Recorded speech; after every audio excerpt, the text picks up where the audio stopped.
Show TV. सुबह का समय था। आरव, रीना, समीर और टीना स्कूल जाने के लिए तैयार हो रहे थे। स्कूल में सभी बच्चों का चेहरा खिला हुआ था क्योंकि आज गर्मियों की छुट्टियों की घोषणा होने वाली थी। बच्चों, कल से गर्मियों की छुट्टियां शुरू हो रही हैं। सभी बच्चे खूब मस्ती करेंगे, लेकिन होमवर्क करना मत भूलना। इतना सुनते ही पूरी क्लास खुशी से तालियां बजाने लगी। छुट्टियां शुरू होते ही आरव और उसके दोस्तों ने खेलने का प्लान बनाया। चलो कुछ नया करते हैं। पार्क तो हर रोज जाते हैं। क्यों ना कहीं घूमने चलें, जंगल या पहाड़ों पर ट्रिप। हाँ, एक एडवेंचर ट्रिप। चलो आज घर जाकर मम्मी पापा से परमिशन लेते हैं। सभी अपने अपने घर गए और पेरेंट्स से परमिशन मांगी। अगले दिन सुबह मिलने का तय किया। अगले दिन सभी दोस्त पिकनिक मनाने के लिए हरे भरे मैदान में पहुंचे। वहां उन्होंने क्रिकेट खेला, पतंग उड़ाई और खूब हंसी मजाक किया। ये तो जिंदगी का सबसे मजेदार दिन है।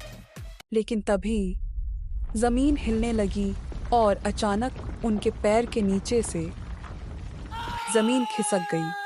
सभी एक बड़े गड्ढे में गिर गए। आंखें खोली तो देखा वे एक अजीब जंगल में थे। नंदनवन। ये कहाँ आ गए हम? ये कोई सपना है क्या? नहीं आरव, ये सपना नहीं, ये कुछ और है। अब हम यहाँ से कैसे निकलेंगे? मुझे घर जाना है। ठीक है, चलो रास्ता खोजते हैं। कौन हो तुम लोग? मेरे जंगल में बिना इजाजत कैसे आए? हम नहीं जानते कि हम यहाँ कैसे पहुंचे। हमें वापस जाना है। यहाँ से बाहर जाने का रास्ता तभी खुलेगा जब तुम हमारे खोए हुए जादुई पंख को ढूंढ कर लाओ। अगर हम ना ला पाए तो तुम यहाँ हमेशा के लिए फंस जाओगे। बच्चों के पास कोई और रास्ता नहीं था। उन्होंने हिम्मत दिखाई और पंख खोजने निकल पड़े। रास्ता बिल्कुल भी आसान नहीं था। पहले तो सामने आई एक गहरी झील जिसमें दिख रहे थे बड़े बड़े मगरमच्छ। पानी में हल्की हल्की लहरें और मगरमच्छों की लाल आंखें बच्चों को घूर रही थीं। अगर हम गिर गए तो ये हमें खा जाएंगे।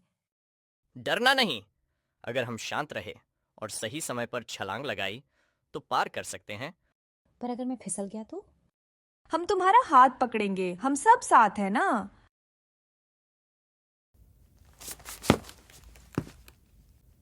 सभी बच्चों ने एक एक करके पत्थरों के ऊपर छलांग लगाई और झील पार कर ली। मगरमच्छों ने भी उनकी हिम्मत देखकर रास्ता छोड़ दिया।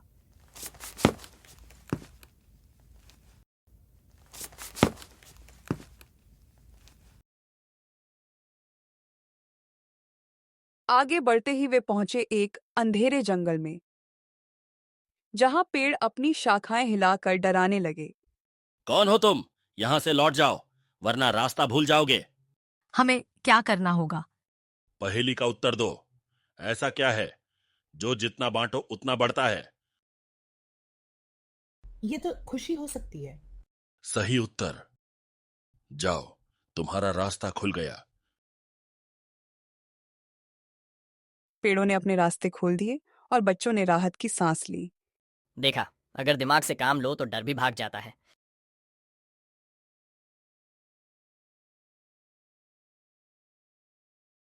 आगे बढ़ते बढ़ते उन्हें एक बहुत बड़ा पुराना पेड़ मिला जिसके नीचे कुछ चमकता हुआ दिख रहा था।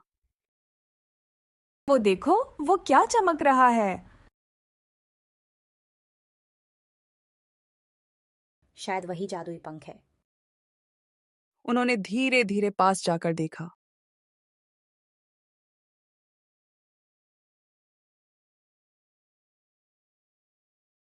और हाँ, वही था जादुई पंख जो सुनहरी रोशनी बिखेर रहा था।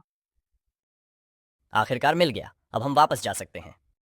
चलो जल्दी यहाँ से निकलते हैं, कहीं कुछ और मुसीबत ना आ जाए। लेकिन क्या सच में उनकी मुश्किलें यहीं खत्म हो गई थीं? ये तो अभी शुरुआत थी।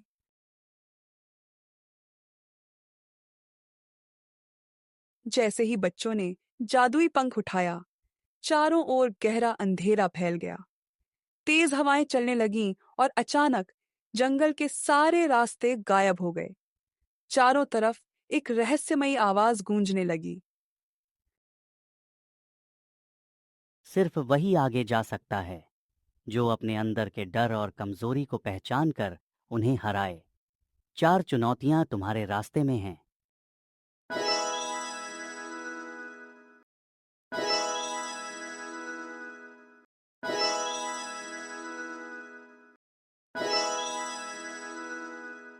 तभी सामने 4 चमकते पत्थर प्रकट हुए, जिन पर 4 अलग-अलग पहेलियां थीं।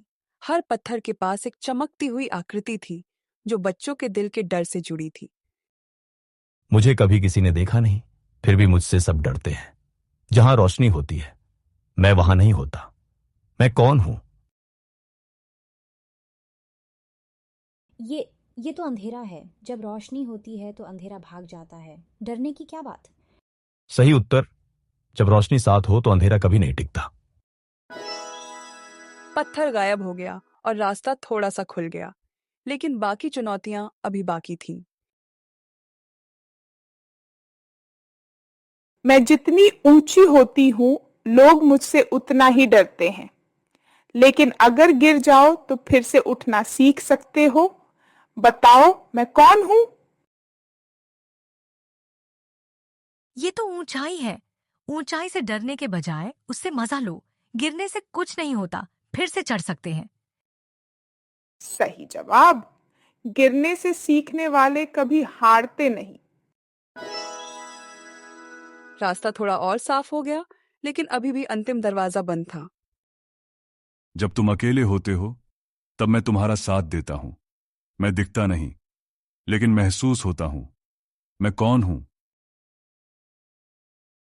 ये तो दोस्ती है। दोस्त भले ही साथ ना दिखें, लेकिन दिल में हमेशा होते हैं। मैं कभी अकेला नहीं हूं। बिल्कुल सही। दोस्ती ही सबसे बड़ा साथ है। तीसरा पत्थर भी गायब हो गया और जंगल में हल्का सा उजाला होने लगा। मुझे लोग जल्दी में खो देते हैं, लेकिन मेरे साथ रहो तो हर परेशानी हल हो जाती है। मैं कौन हूँ? ये तो धैर्य है। अगर हम धैर्य रखें तो कोई भी मुश्किल आसान हो जाती है। घबराने से कुछ नहीं मिलता। सही उत्तर। धैर्य ही वह चाबी है जो हर बंद दरवाजा खोल सकती है। और जैसे ही टीना ने यह उत्तर दिया, पूरे जंगल में उजाला फैल गया। सभी रास्ते फिर से दिखाई देने लगे।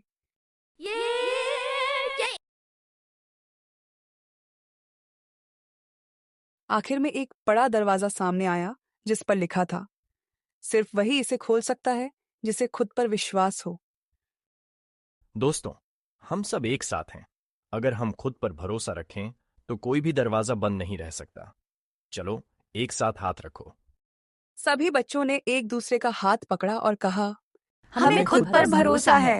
हमें खुद पर भरोसा है। हमें खुद पर भरोसा है। जैसे ही उन्होंने ये कहा, दरवाजा अपने आप खुल गया और उनके सामने नंदनवन का बाहर का रास्ता नजर आया। शाबाश बच्चों। असली ताकत बहादुरी, समझदारी और धैर्य में होती है। अब तुम इस जंगल से बाहर जा सकते हो। और हाँ, अब तुम मेरे सच्चे दोस्त बन गए हो।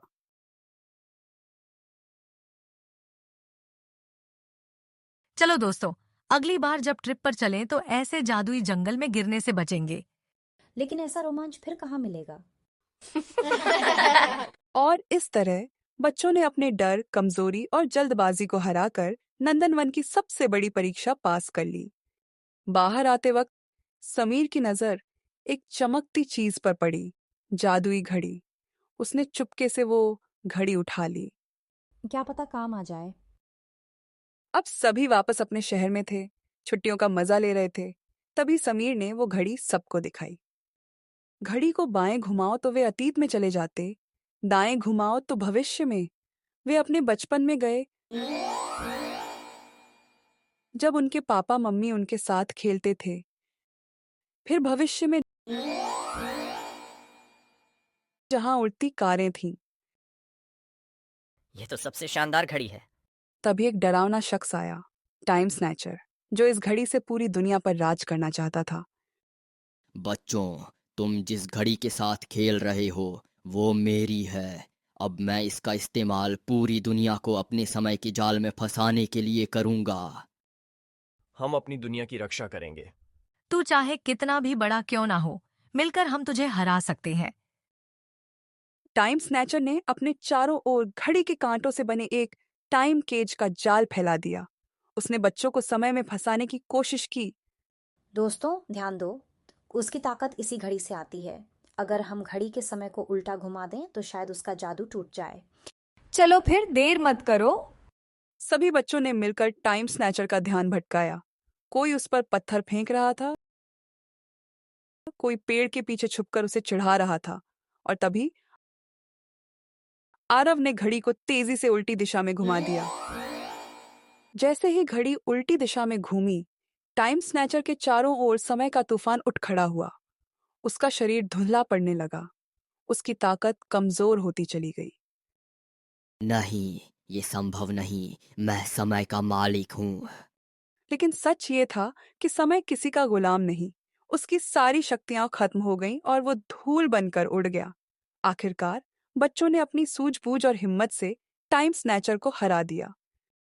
फाइनली दुनिया फिर से सुरक्षित है। सच में मिलकर कोई भी लड़ाई जीती जा सकती है। Teamwork is the real magic. अब घड़ी बच्चों के हाथ में थी, लेकिन उन्होंने तय कर लिया था कि इतनी ताकत को सुरक्षित रखना जरूरी है। आरव और उसके दोस्तों ने सोचा कि इतनी बड़ी ताकत अगर किसी गलत इंसान के हाथ में चली जाए तो दुनिया में बहुत बड़ा खतरा हो सकता है। उन्होंने मिलकर फैसला किया कि इस घड़ी को नंदनवन में टिक्कू तोता के पास सुरक्षित रख देंगे। टिक्कू, ये घड़ी बहुत ताकतवर है। हम नहीं चाहते कि फिर कोई टाइम स्नैचर इसे चुरा ले। तुम ही इसकी रक्षा कर सकते हो टिक्कू। अरे वाह, तुमने बहुत समझदारी दिखाई बच्चों। मैं वादा करता हूँ कि ये घड़ी हमेशा सुरक्षित रहेगी और जब भी दुनिया को जरूरत होगी ये घड़ी सही हाथों तक पहुंचेगी। मतलब अगली बार अगर टाइम स्नैचर के भाई बहन आ गए तो हम फिर से यहीं मिलेंगे। बिल्कुल, लेकिन तब तक तुम अपनी छुट्टियों का मजा लो। अब बिना किसी चिंता के हम मस्ती कर सकते हैं। चलो दोस्तों, अब वापसी करते हैं। मम्मी के बनाए आम के अचार और पापा के साथ क्रिकेट खेलने का टाइम हो गया है। बच्चों ने नंदनवन को अलविदा कहा और वापस अपनी दुनिया में लौट आए। उन्होंने न सिर्फ एक जादुई दुनिया देखी थी, बल्कि खुद पर विश्वास करना और सही फैसले लेना भी सीख लिया था। और इस तरह आरव और उसके दोस्तों ने अपनी गर्मी की छुट्टियां रोमांच से भरपूर बना दी, जहां उन्होंने सीखा कि बड़ी ताकत के साथ बड़ी जिम्मेदारी भी आती है। Like, subscribe and press the bell icon.